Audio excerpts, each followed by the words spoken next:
Hi, coaches. Welcome back to Bigs Rule the World here as we get our screen all set up, ready to go. We're filming late at night here, coaches. I'm actually watching a little bit of the College World Series as I film this one.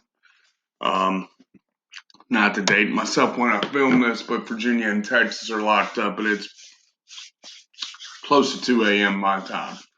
Um, but we're continuing our series. We're really getting into it today with the spread, the mythology behind the ideology. Before I get to it and I explain how we're going to roll with the series, let's go. So if you see me look it up sometimes, I'm kind of into this game. Rooting for Virginia while also doing my video. But, before we get into that, just getting ready for the 2021 season, you can become a Big Rule the World client. We create your drills, we create your indie practice plans, we analyze where you can best fix certain problems. Contact bigsruletheworld at gmail.com today. We have affordable pricing based on what you need. So basically, I had an interesting question on one of the YouTube videos, like asking, how long do I spend on each EDD drill? And I explained on there and tried to get the coach. Hopefully he will email me, but just email me regarding how long we spend on stuff really depends on what our team is like. And I feel like I can almost provide y'all more individualized stuff to help you plan your practice plans, whether you're a youth league assistant or you're a high school varsity guy who does stuff like that. I've coached offensive line is my thing, guys. I've also coached plenty of other positions. I've been an offensive coordinator. I've been a coach. I've been a head coach. I've been a defensive coordinator. So trust me, we're willing. If you want to, learn this offensive line thing, you say, well, coach, this is what, my big plan here with this, guys, is to sit down and talk with you about what you need and help you plan it, and it won't cost you much at all. I just want to do that a little bit more individualized and help you out. Okay, so hit me up on the email for that. Today, we're going to start out our series with the Houston Veer. Why the Houston Veer? The Houston Veer and the spread, does that really work? Well, really, the Houston Veer, I was reading articles on where to start with our spread offense and the evolution. I knew I wanted to start a little bit more old school, and the Houston Veer came up, and it's an interesting suggestion. The school I'm coaching at now, we're actually getting ready to convert to the split back Veer, the original Houston Veer. So this is interesting for me, and I can see how this has evolved into and given ideas to spread guys. So the way we're going to set it up and do it is the way the weeks run. You've usually seen you get an episode on Tuesday and Thursday.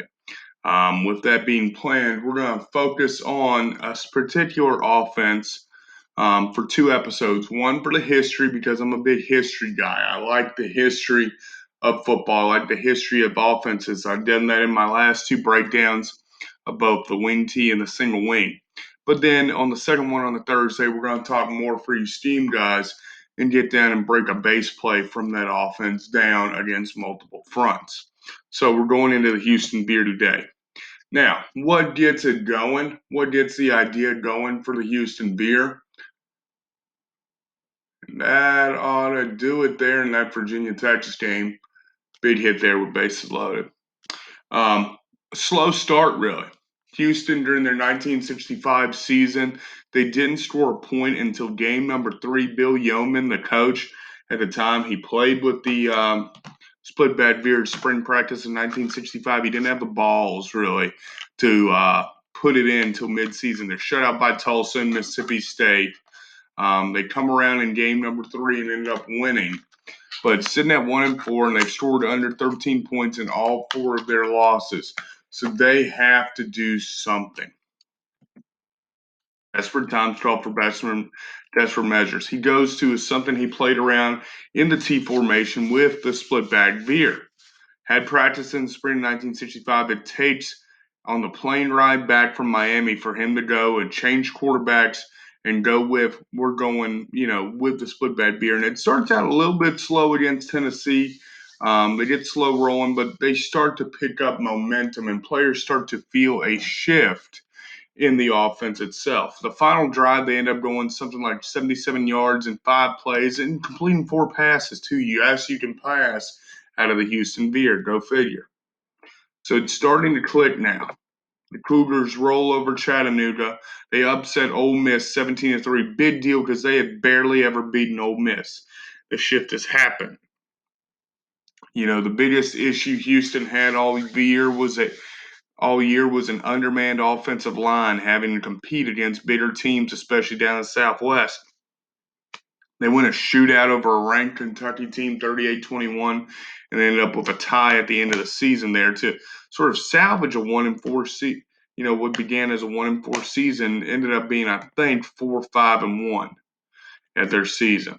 Not bad after you started at 1-4, really 1-5, because they lost to Tennessee when they started the Veer.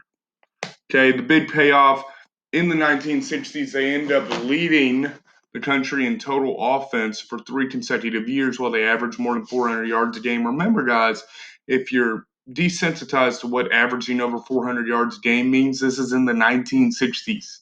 They averaged 42.5 points a game that should be 1968, and set an NCAA record.